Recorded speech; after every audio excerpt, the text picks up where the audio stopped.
In front of me is Cubot King Kong Mini 2, and let me show you how to change wallpaper of this device. So at first let's open list of all apps, go to settings then, and select display. Click on wallpaper then, and choose one of the albums that you would like to pick your wallpaper from.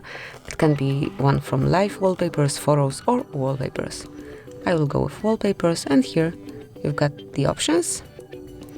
Just pick the one that you like the most and tap on set wallpaper.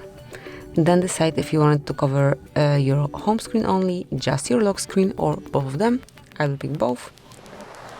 And that's it. As you can see, from now on, this brand new wallpaper is covering your screen. And that would be all. This is it. Thank you for watching. Please subscribe our channel and leave the thumbs up.